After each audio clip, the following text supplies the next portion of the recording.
Alhamdulillah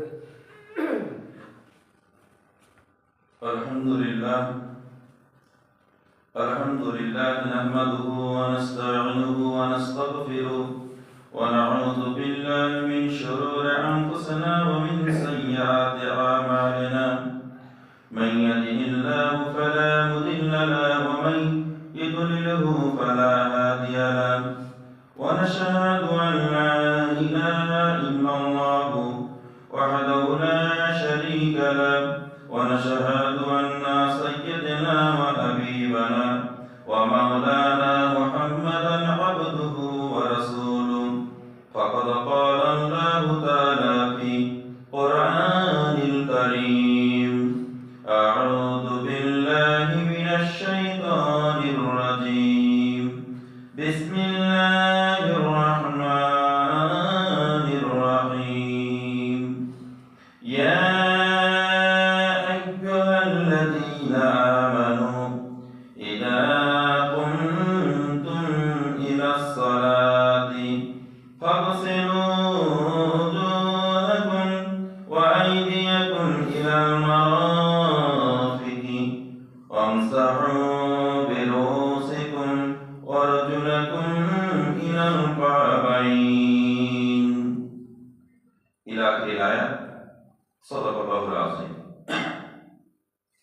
সকল প্রশংসা আল্লাহ রাব্বুল আলামিন। প্রিয় নবী মুহাম্মদ সাল্লাল্লাহু আলাইহি সাল্লামের শানে দরুদ ও সালাম। আমাদের উপরে আল্লাহর পক্ষ থেকে হিদায়াত রহমত বর্ষিত হোক, সকলে বলি আমিন। আমরা বিগত দুটি সপ্তাহ সালাতের উপরে আলোচনা শুনছি। সালাত তথা নামাজ, সেই নামাজের বিভিন্ন বিষয়ে আমরা আলোচনা শুনেছি। আজকে নামাজ সম্পূর্ণ করতে গেলে গুরুত্বপূর্ণ একটি বিষয়, সেটা আল্লাহ পাক কোরআনে কারিমে বলেছেন। সে আয়াতটি আপনাদের সামনে তেলাওয়াত করেছি। এই আয়াতের তর্জমা হবে এবং সংক্ষিপ্ত কিছু কথা হবে ইনশাআল্লাহ তাআলা। তার পূর্বে আমরা একটা হাদিস শুনে নেব।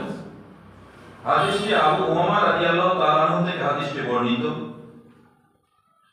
রাসূল করিম সাল্লাল্লাহু আলাইহি সাল্লাম বলেছেন, এমন এক সময় আসবে যখন ইসলামের বাঁধন শৃঙ্খলগুলি এক এক করে ছিন্ন ভিন্ন হয়ে যেতে শুরু করবে। যখন কোনো বাঁধন ছিন্ন ভিন্ন হয়ে যাবে, তখন মানুষ ওই শৃঙ্খলা পুনরায় স্থাপন করার পরিবর্তে যেটুকু ঐক্য বন্ধন বাকি থাকবে তাকে যথেষ্ট বলে মনে করবে। সর্বপ্রথম ইসলামের যে বাঁধন ছিন্ন হবে তা হবে ন্যায় প্রশাসন। ন্যায় প্রশাসন, খেলাফতে রাশেদা, হুকুমতে ইলাহিয়া, এটা প্রথম বিলুপ্ত হয়ে যাবে, এটা প্রথম ছিন্ন ভিন্ন হয়ে যাবে, এ বাঁধন আর থাকবে না। তারপরে রাসূল সাল্লাল্লাহু আলাইহি ওয়াসাল্লাম বললেন, আর সর্বশেষ যে বাঁধনটা ছিন্ন হবে তা হলো নামাজ। যেমন ন্যায় প্রশাসন আমাদের কাছ থেকে বিদায় নিয়েছে, খোলাফায়ে রাশিদিন যে স্বর্ণ যুগ ছিল, সোনালী যুগ ছিল, সেই যুগ কিন্তু পৃথিবীতে আর কোথাও প্রতিষ্ঠা করা সম্ভব হয়নি, করতে কেউ পারেনি। এরপরে আমরা দেখতে পাচ্ছি একটা একটা করে ইসলামের বাঁধন, এর মাঝখানে অনেক বাঁধন আছে, অনেক আইন কানুন নিয়ম পদ্ধতি, সবগুলি বিলুপ্ত হয়ে যাচ্ছে। সর্বশেষ যেটা বিলুপ্ত হওয়ার পথে সেটা হলো নামাজ। লক্ষ্য করে দেখেন, উম্মতের অধিকাংশ বেনামাজি। রাসূলের উম্মতের অধিকাংশ হচ্ছে বেনামাজি। এটা হচ্ছে অধঃপতনের সর্বশেষ অধ্যায়। এর উপরে আমাদের আলোচনা সারা বছর যদি হয় তো শেষ হবে না। কারণ এই বাঁধন যদি আমরা টিকিয়ে রাখতে না পারি, এই বাঁধন মজবুত করতে না পারি, তাহলে কিন্তু আমরা জাহান্নামের কিনারায় থেকে দাঁড়িয়ে জাহান্নামের মধ্যে আমাদের পড়তে হবে। রাসূল করিম সাল্লাল্লাহু আলাইহি সাল্লাম যখন তিনি নবুয়ত পান, তিনি নামাজ পড়েছেন, তিনি নফল নামাজ পড়েছেন, আল্লাহর ইবাদত করেছেন। মিল্লাত ইব্রাহিমের যে নামাজ ছিল সেই নামাজ তিনি তখনও পড়তেন। তাহলে আমাদের মনে রাখতে হবে এই বাঁধন আমাকে পূর্ণ উদ্ধার করতে হবে এক এক করে। আজকে আমরা কোরআনে কারিমায় যে আয়াত তেলাওয়াত করেছি আমরা তার দিকে ফিরে যাব। এই নামাজকে যদি আমরা সম্পূর্ণ করতে চাই তাহলে আমাদের প্রথম যে কাজ হবে সেটা হচ্ছে আমাদের মুখমণ্ডল ঠিকঠাক দিতে হবে। আল্লাহ পাক বলছেন, হে ইমানদারগণ, তোমরা যখন নামাজের জন্য উঠবে তখন তোমরা তোমাদের মুখমণ্ডল ধৌত করো। এ আল্লাহর হুকুম। তাহলে মুখমণ্ডল ধুতে হবে। এর জন্য ওযুর যে ফরজ, ওযুর যে সুন্নাত, সেই তরিকাটা আমাকে খুব ভালোভাবে জানতে হবে। দ্বিতীয়বার হচ্ছে কোনই পর্যন্ত তোমার হাত ধৌত করো, এটা আল্লাহ পাকের হুকুম। এরপরে বলা হয়েছে তোমার মাথার উপরে হাত ঘোরাও বা মাসাহা করো, বুলিয়ে নাও। এরপরে বলা হচ্ছে তোমার পা গোড়ালি পর্যন্ত ধুয়ে ফেলো। তাহলে নামাজ সম্পূর্ণ করতে গেলে নামাজে যখন আমরা খাড়া হব তার পূর্বে আমাদের ওযু সম্পূর্ণ করতে হবে। ওযু যদি আমরা সম্পূর্ণ করতে না পারি তাহলে এই যে পড়ি ইসলামের এই যে বাঁধন আমরা দিতে সক্ষম হব না। এটাকে হালকা করে দেখলে হবে না। যেহেতু আল্লাহ রাব্বুল আলামিন নামাজ পড়ার পূর্বে আমাদের যে কাজ দিয়েছেন সেই কাজ হচ্ছে মুখমণ্ডল ধুতে হবে, ফরজ ফরজাইন। কোনি পর্যন্ত হাত ধৌত করতে হবে, মাথার উপরে হাত ঘোরাতে হবে, ঘোরাতে হবে বা মাসা করতে হবে, আর পা গোড়ালি পর্যন্ত ধুয়ে ফেলতে হবে। এটা হচ্ছে আজকের কোরআনের আয়াতের একেবারে সংক্ষিপ্ত তর্জমা। এরপর ওলামায়ে দ্বীন, ফুকাহা, মুফাসসির, মুহাদ্দিস তারা সুন্নতগুলিকে এর মধ্যে সব সংযোগ করিয়েছে। মুখমণ্ডল ধোয়ার জন্য কি কি তরিকা, কোনি পর্যন্ত হাত ধোয়ার জন্য কি কি তরিকা, মাথা মাসা করার জন্য কোন পদ্ধতি অবলম্বন করবেন, পা গোড়ালি পর্যন্ত ধুবেন কিভাবে ধুবেন। এজন্য আপনাকে নামাজের উপরে তালিম তরবিয়ত নিতে হবে আমাদের কাছে বসে। কারণ এই শেষ কড়িটা আজকে আমাদের শেষ হয়ে যাচ্ছে। উম্মতের অধিকাংশ মানুষ বেনামাজি, জ্ঞানের দিকটা আমরা প্রখর। আল্লাহ রাব্বুল আলামিন আমাদের যে জ্ঞান দিয়েছে সেই জ্ঞান যথেষ্ট পরিমাণে, কিন্তু আজকে আমরা অধঃপতনের সর্বশেষ বিবে করেছি। এই নামাজ আপনাকে আমাকে আদায় করতে হবে। চলুন আমরা একটা হাদিস শুনি। রাসূল কারীম সাল্লাল্লাহু আলাইহি ওয়াসাল্লাম মেরাজ থেকে ঘুরে এসে বলেছিলেন, আস-সালাতু মিরাজুল মুমিনিন, আমার উম্মতের নামাজ মেরাজ। তাহলে আমার উম্মতের জন্য মেরাজ আস-সালাত, সালাতের মাধ্যমে আমার উম্মত মহাশূন্যে পাড়ি দিয়ে মেরাজে যেতে সক্ষম হবে। আজকে সে আধ্যাত্মিক জগতের যে প্রবল শক্তি কোথায় গেল আমাদের? রাসূল আমাদের জন্য দিলেন নামাজ। রাসূল মেরাজ থেকে ঘুরে আসলেন নামাজ। রাসূলের নবুয়তের আগে তিনি নামাজ পড়েছেন, নবুয়তের পরে নামাজ পড়েছেন, মৃত্যুর আগে নামাজ পড়েছেন। এই নামাজের জন্য তিনি কত ত্যাগ এবং তিতিক্ষা করেছেন। দেখেন এই নামাজ শুধু মুহাম্মদ সাল্লাল্লাহু আলাইহি ওয়াসাল্লামের নামাজ নয়, এই নামাজ আদম আলাইহিস সালামের জামানা থেকে চলে আসছে। আদম আলাইহিস সালাম পৃথিবীতে আসলেন, পৃথিবীতে আসার পরে তিনি সর্বপ্রথম নামাজ পড়লেন ফজরের নামাজ। ওটা ছিল শুকরিয়ার নামাজ, শুকরের নামাজ। কেন? উনি সূর্যের আলো দেখতে পেলেন, অন্ধকারময় পৃথিবী, সূর্যের আলো যখন দেখতে পেলেন তখন তিনি 2 রাকাত শুকরের নামাজ আদায় করলেন। এরপরে লোক ইব্রাহিম আলাইহিস সালাম, তিনি আগুনের ভেতরে যখন তাকে ফেলে দেওয়া হলো, জাতির পিতা ইব্রাহিম আলাইহিস সালাম, মুসলিম মিল্লাতের পিতা ইব্রাহিম আলাইহিস সালাম, যখন তাকে ফেলা হলো তিনি সেই আগুনের কুণ্ডলীর মধ্যে আল্লাহ রাব্বুল আলামিন তাকে সুরক্ষিত রেখেছিল। সেখানে দেখলেন ফুলের বাগান, আগুন কোথায় চলে গেছে? তখন তিনি 4 রাকাত শুকরের নামাজ আদায় করেছিলেন। শুধু তাই নয়, হযরতে ইউনূস আলাইহিস সালাম মাছের পেটের মধ্যে যখন গেলেন, মাছ বমি করে দিল একটা দ্বীপে, ওটা আসরের রক্ত ছিল। তিনি 4 রাকাত শুকরের নামাজ আদায় করলেন। ওটা ফরজ ছিল না, শর্ত। প্রথম যে নামাজ ফাউন্ডেশন দিয়েছে, ভিত দিয়েছে, এক একজন নবী এক এক সময়। পরবর্তী মাগরিবের নামাজ, এই মাগরিবের রাতে হযরত ঈসা আলাইহিস সালামকে আল্লাহ রাব্বুল আলামিন সুরক্ষিত রেখেছিলেন। তিনি আল্লাহর কাছে ইবাদত করেছিলেন, প্রার্থনা করেছিলেন। তিনি 3 রাকাত নামাজ আদায় করেছিলেন মাগরিবের সময়, শুকরের নামাজ। আল্লাহ পাক তাকে ইবাদত করেছেন, নির্জনে নিরালায় আসমানে তাকে সুরক্ষিত অবস্থায় রেখেছেন। তিনি 3 রাকাত শুকরের নামাজ পড়েছিলেন। হযরত মূসা আলাইহিস সালাম তিনি এশার ওয়াক্তে তিনি 4 রাকাত শুকরের নামাজ আদায় করেছিলেন। তাহলে নামাজ গুরুত্বপূর্ণ একটা ইবাদত। যে আজকের উম্মতের অধিকাংশ মুসলমান আজকে নামাজ পড়ে না।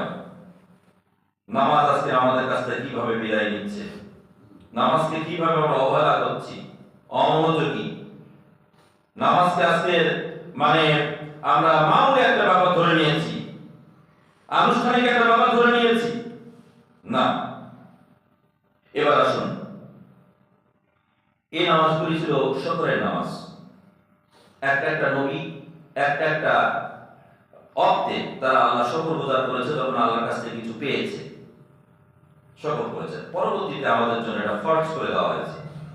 মেরাজের রাতে আল্লাহ রাব্বুল আলামিন তার নবীকে এই 5 ওয়াক্ত নামাজ দিয়েছিলেন। এর লম্বা চওড়া একটা হাদিস আছে।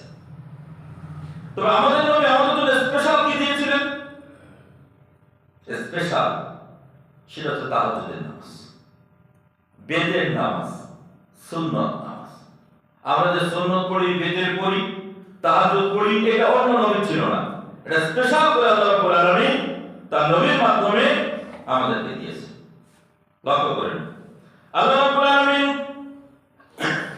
আনন্দ অনুভব করতে থাকেন যখন নাকি আল্লাহর বান্দারা, নবীর উম্মতেরা জামাতের সঙ্গে নামাজ আদায় করে কাতার বন্দী হয়ে যায়। আল্লাহ রাব্বুল আলামিন হাসতে থাকেন, আনন্দ করতে থাকেন, আমার বান্দারা আমাকে দেখে নাই, কিন্তু জামাতের সঙ্গে কাতার বন্দী ভাবে নামাজ আদায় করছে। বলি সুবহানাল্লাহ, সুবহানাল্লাহ। আল্লাহ আনন্দ অনুভব করছেন, হাসছেন তার বান্দাকে দেখে, নবীর উম্মতকে দেখে। জামাতের সঙ্গে নামাজ আল্লাহর কাছে কত প্রিয় জিনিস।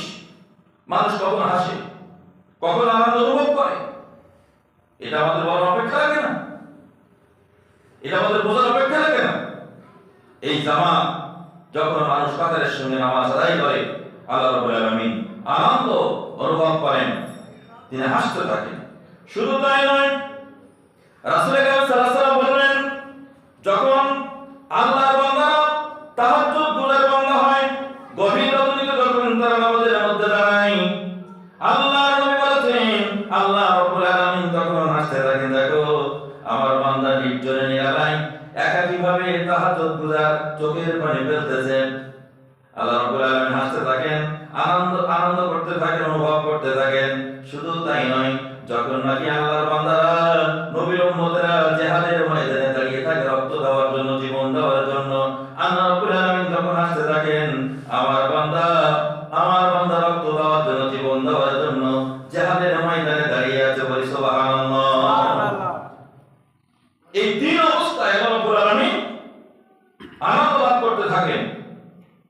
এই 3 অবস্থা আমাদের জীবনে কখনো কখনো আসছে, প্রতি মুহূর্তে আসছে। এগুলো আমাদেরকে হারাতে হবে। আল্লাহ নবী বললেন, আমার উম্মত যখন জামাতের সঙ্গে নামাজ আদায় করবে, জামাতের কাতারে যখন দাঁড়াবে, ওই কাতারটা হয়ে যাবে ফেরেশতাদের কাতার। ওই কাতারটা ফেরেশতাদের কাতার, মালায়েকাদের কাতার, মানে পুত ও পবিত্র একটা কাতার। জামাতের সঙ্গে নামাজ আদায় করার ক্ষেত্রে বিশ্ব নবী এমন কথা আমাদের সম্পর্কে বললেন। আল্লাহ রাব্বুল আলামিন বলেন,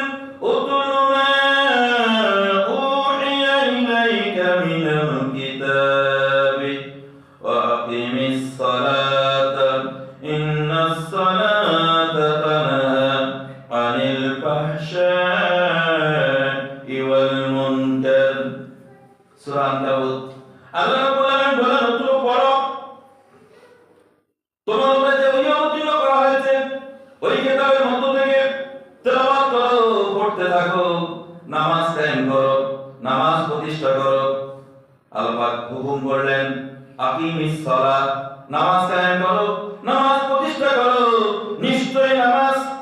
নিশ্চয়ই নামাজ তানহা ফিরিয়ে রাখবে আনিল ফাহশা খারাপ কাজ থেকে ফিরিয়ে রাখবে ফাহশা কাজ থেকে ফিরিয়ে রাখবে মন্দ কাজ থেকে ফিরিয়ে রাখবে তাহলে নামাজ যদি আদায় করা হয় আল্লাহ পাক বলছেন ও দুনিয়ার মানুষ যত রকমের খারাপি সেই খারাপ থেকে তোমাকে হেফাজত করবে হচ্ছে নামাজ বলি সুবহানাল্লাহ তাহলে আজকে নামাজ আমাদের কাছ থেকে কিভাবে বিদায় নিচ্ছে কিভাবে আমরা ফাহশা এবং মুনকার কাজের সঙ্গে যুক্ত হয়ে পড়েছি এর মূল কারণ হচ্ছে নামাজ যেভাবে পড়ার দরকার ছিল সেভাবে নামাজ পড়া হচ্ছে না নামাজ আমাকে ফেরাবে আমাকে ফিরতে হবে না নামাজ আমাকে ফিরিয়ে দেবে আমাকে হেফাজত করবে সুরক্ষিত রাখবে কি থেকে ফাহশা জেনা ব্যভিচার অন্যায় অপকর্ম মুনকার যত রকমের খারাপ কাজ আছে সমস্ত খারাপ কাজ থেকে নামাজ আমাকে ফিরিয়ে রাখবে তা না বিরত রাখবে দূরে রাখবে কিন্তু আমরা নামাজ পড়ছি আর ফাহশা এবং মুনকার কাজের সঙ্গে যুক্ত হচ্ছি তার মানে নামাজ যেভাবে পড়ার দরকার ছিল সেভাবে পড়া হচ্ছে না এই নামাজ আমাদেরকে গভীরভাবে জানতে হবে নামাজ গভীরভাবে অধ্যয়ন করতে হবে আজকে যদি নামাজের সূরা ফাতিহা আয়াতুল কুরসি নামাজের মধ্যে দরুদ তাশাহুদ এরপরে দোয়া মাসুরা দোয়া কুনুত এর অর্থগুলি যদি আমরা আলোচনা করি তাহলে দেখা যাবে আমি যে নামাজ আল্লাহ পড়তে বলেছে নামাজ পড়া হচ্ছে না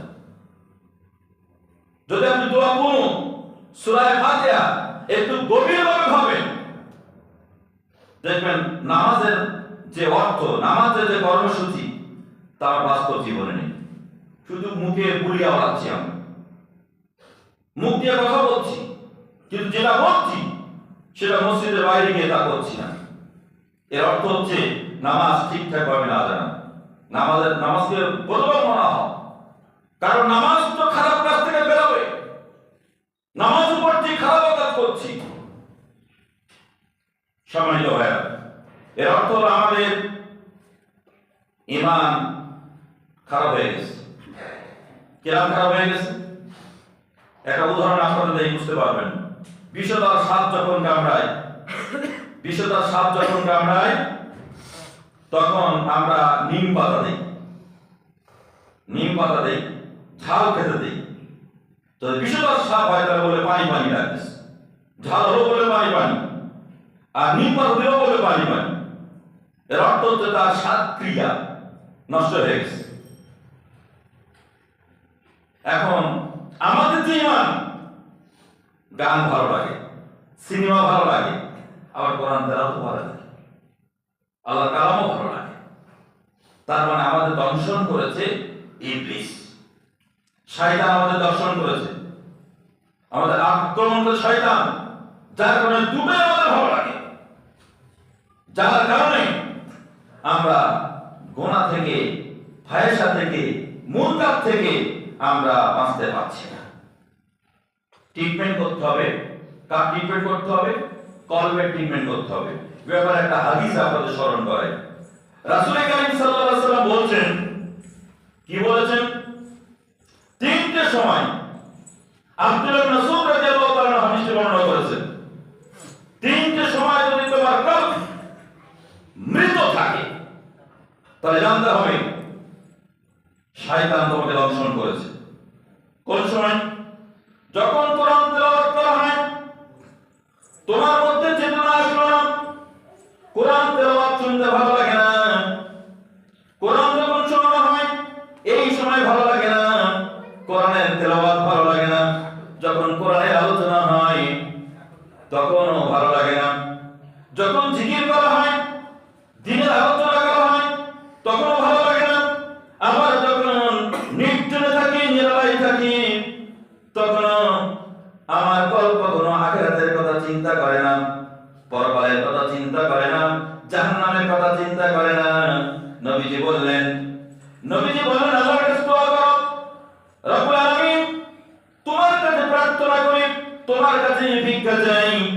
অন্তত একটা অন্তর তুমি আমাকে দান করো।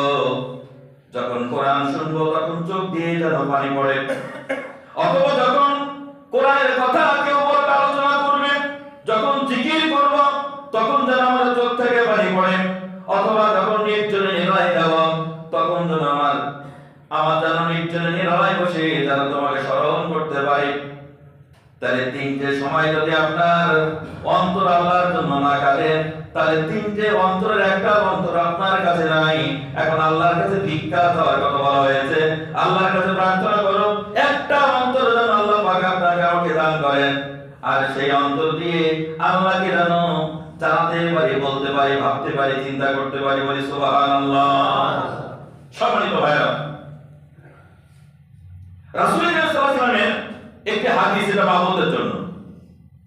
আজকের অধিকাংশ বাড়িতে আমাদের মায়েরা, পুরুষেরা তো নামাজ পড়ে না, প্রথমে পড়বে নামাজ, মায়েদের অবস্থা আরো খারাপ, আরো শোচনীয়। কত শোচনীয় সে বলা অপেক্ষা রাখে না। অথচ ইসলাম মেয়েদের জন্য, মায়েদের জন্য এত সহজ, এত সরল করে দিয়েছেন। মেয়েরা মাথায় বোঝা চাপিয়ে নিচ্ছে, ওরা সিমেন্টের বস্তা পাবে, ইসলাম বলছে তোমার সিমেন্টের বস্তা হইতে হবে। ওরা ইট করবে, ইসলাম বলছে তোমার ইট বইতে হবে না। এই কষ্টের কাজ ইসলাম নারীদের উপরে চাপায় না। কি চাপালেন? বিশ্বনবী বললেন, কোন একজন মহিলা নামাজ আদায় করবেন, কোন একজন মহিলা রোজা সম্পূর্ণ করবেন, কোন একজন মহিলা পর্দায় থাকবে, কোন একজন মহিলা স্বামী আনুগত্য করবে, এই চারটে কাজ যদি কোনো মা সম্পূর্ণ করে, আল্লাহ নবী বললেন সমস্ত দরজা খোলা থাকবে, যে কোনো দরজা দিয়ে ওই মা, ওই মহিলা জান্নাতের মধ্যে প্রবেশ করতে পারবে। বলি সুবহানাল্লাহ। একটু জোরে বলি সুবহানাল্লাহ। আমার প্রিয় বন্ধুগণ, আজকের মায়েদের উপরে বোঝার উপরে বোঝা আমরা চাপিয়েছি, সমাজ চাপিয়েছে, রাষ্ট্র চাপিয়েছে। তারা একের ঘরের কাজ সামলাচ্ছে, আবার বাইরের কাজ তাদের উপরে চাপিয়ে দেওয়া হচ্ছে।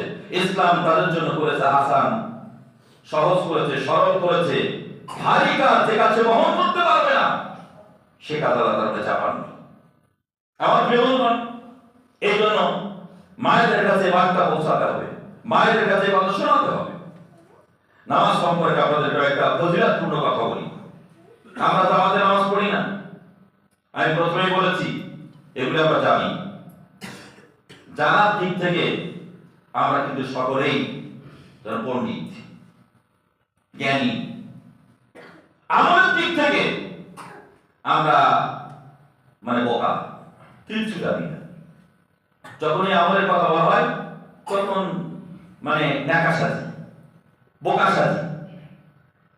আর যখন আমাদের বক্তব্য রাখার কথা বলা হয়, কথা বলতে বলা হয়, তখন মনে হয় আমি মহা পণ্ডিত। আমার মতো পণ্ডিত পৃথিবীতে আর কেউ নেই। বিশ্বনবী বললেন, যদি তুমি ঘরে নামাজ পড়ো, আল্লাহ নবী বলেছেন তোমার জন্য একটা সওয়াব, একটা মাত্র সওয়াব পাবেন। কেউ যদি ঘরে নামাজ পড়ে, আল্লাহ নবী বললেন যদি কেউ পাঞ্জেখানা, এটাকে বলা হয় বাইতুস সালাত, যেখানে 5 ওয়াক্ত নামাজ হয়, ওখানে যদি কেউ নামাজ পড়ে তার জন্য 25 গুণ সওয়াব পাবেন। কোথাও আছে 27 গুণ, তাহলে 25 গুণ সওয়াবের কথা ওখানে বলা হয়েছে। যদি কেউ জুম্মার মসজিদে নামাজ পড়ে, জুম্মার মসজিদে কেউ যদি নামাজ পড়ে, আল্লাহ নবী বললেন 500 গুণ সওয়াব তার আমলনামায় লেখা হবে। শুধু তাই নয়, আল্লাহ নবী বললেন কেউ যদি আকসায় নামাজ পড়ে, 50,000 গুণ সওয়াব তার আমলনামায় লেখা হবে। কেউ যদি মদিনা মসজিদে নামাজ পড়ে, রাসূল বলেন আমার মসজিদ মদিনাতুল মুনাওয়ারায় কেউ নামাজ পড়লে 50,000 গুণ সওয়াব তার আমলনামায় লেখা হবে। শুধু তাই নয়, কেউ যদি মক্কা মুকাররমায় নামাজ পড়ে, তার আমলনামায় 1 লক্ষ গুণ সওয়াব তার আমলনামায় লেখা হবে। বলি সুবহানাল্লাহ। রাওয়াহু ইবনে মাজাহ। ইবনে মাজাহ এই হাদিস বর্ণনা করেছেন। আমাদের কাছে ফজিলতপূর্ণ যে হাদিসগুলি আছে, এগুলোকে তামাশা করে, আবার শোনার পরে কি করে? তামাশা করে। দুনিয়ার অনেক কিছু আছে, সেটা অন্তত তামাশা করে না। এ কথাগুলি শুনে যারা নাস্তিকবাদ তারা এগুলি তামাশা করে, যারা মুনাফিক তারা তামাশা করে। হাদিসের কথা রাসূলের কথা শুনে যে তামাশা করবে, রাসূলকে প্রশ্নবিদ্ধ করবে, জানবেন লোকটা মুনাফিক। দাড়ি আছে, টুপি আছে, পাগড়ি আছে, জামা আছে, তসবিহ আছে, সব আছে, কিন্তু লোকটা মুনাফিক। মুনাফিকের সংখ্যা এখন বেশ ভালো জায়গায় দাঁড়িয়ে গেছে। এই জন্য ইসলাম আপনার জন্য যে গুরুত্বপূর্ণ কথা বলেছে, রাসূল বলছেন তোমরা যদি কোনো গ্রামে থাকো, কোনো জঙ্গলে থাকো, সেখানে তোমরা যদি 3 জন লোক থাকো আমাদের সঙ্গে নামাজ আদায় করো। 3 জন যদি তোমরা থাকো আমাদের সঙ্গে নামাজ আদায় করো। এই গুরুত্ব কোথায়? আজ গুরুত্ব হারিয়ে ফেলেছি। এই গুরুত্ব উদ্ধার করতে হবে আমাদের। সম্মানিত ভাইরা, যদি আমরা এই জামাতের সঙ্গে নামাজ না আদায় করি, রাসূল বলছেন আলাইহিমুশ শাইতান, শয়তান তোমার উপরে সওয়ার হবে, ভর করবে।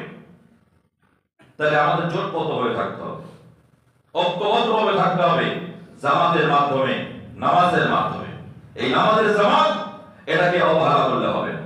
নামাজ সম্পর্কে গুরুত্বপূর্ণ কথা আমরা জানি, কাজেই আমাদেরকে জামাতের অনুসরণ করতে হবে, কাতারের অনুসরণ করতে হবে, জামাতের নামাজের অনুসরণ করতে হবে। যদি আমরা অনুসরণ না করি তাহলে অবস্থা কি হবে? রাসূল এটা আল্লাহ শরীফের হাদিস, সেখানে বলা হয়েছে নেকড়ে বাঘ আপনাকে ধরবে। বকরি যখন দলছাড়া হয়ে যায়, নেকড়ে বাঘ তাকে সহজে আক্রমণ করে। অনুরূপভাবে যখন আপনি দলছাড়া হয়ে যাবেন, শয়তান আপনাকে আক্রমণ করবে, আপনাকে গুনাহের কাজের সঙ্গে সে সংযুক্ত করিয়ে দেবে। এই জন্য আমাদেরকে জামাতের সঙ্গে নামাজ আদায় করতে হবে। এই জামাত আমাদের কাছ থেকে বিদায় নিচ্ছে, নামাজ আমাদের কাছ থেকে বিদায় নিচ্ছে, এটা আমাদের উদ্ধার করতে হবে। যদি উদ্ধার আমরা না করতে পারি তাহলে আমরা মৃত্যুর পর আফসোস করতে থাকব। সময় চলে গেল, যদি পৃথিবীতে আরেকবার যেতে পারতাম সারা জীবন ইবাদত করতাম, এটা মনে হবে, কিন্তু পৃথিবীতে আর ফিরে আসা যাবে না। সম্মানিত ভাইরা, কোরআন আমাদের কাছে যে বিবরণ দিয়েছে সেই বিবরণ আমাদের গ্রহণ করতে হবে। জীবনের থেকে কোরআনকে ভালোবাসতে হবে, জীবনের থেকে নামাজকে ভালোবাসতে হবে। আজকে নামাজকে কতটুকু ভালোবেসেছি আমরা? জীবনের থেকে নামাজকে ভালোবাসতে হবে।